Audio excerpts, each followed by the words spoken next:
14 और 15 जनवरी मकर संक्रांति पड़ रही है। आज जो भी मांगोगे पूरा होगा। आज 7 पेड़ की पत्ती काले तिल के साथ शिवलिंग पर चढ़ा देना। 14 और 15 जनवरी मकर संक्रांति।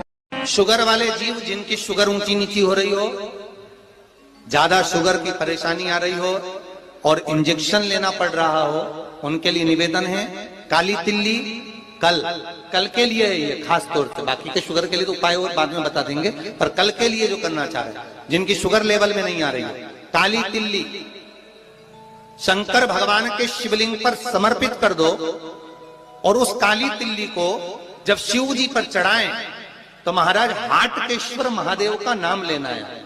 कौन से महादेव?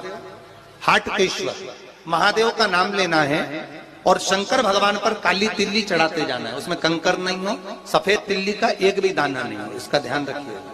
उस काली तिल्ली को चढ़ा दीजिए।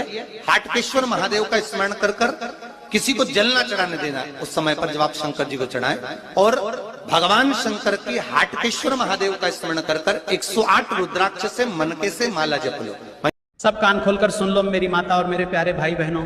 14 जनवरी को मकर संक्रांति के साथ एकादशी का ऐसा महादुर्लभ योग बन रहा है जो पूरे 108 साल बाद आया है।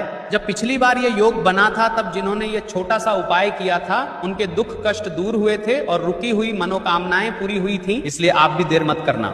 मकर संक्रांति की सुबह स्नान के बाद एक छोटा दीपक तिल के तेल का जलाओ, सूर्य देव की ओर मुख करके हाथ जोड़ो और बस इतना कहो, हे सूर्य नारायण और श्री विष्णु, मेरे जीवन का अंधकार दूर करो और मुझे सुख समृद्धि दो।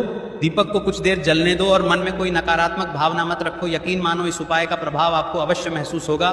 सब कान खोलकर सुन लो। सुबह की करी हुई प्रार्थना और शाम की करी हुई आराधना कभी खाली नहीं जाती। शाम के समय पर अपने घर में भगवान को एक घी का दीप अवश्य लगाना चाहिए।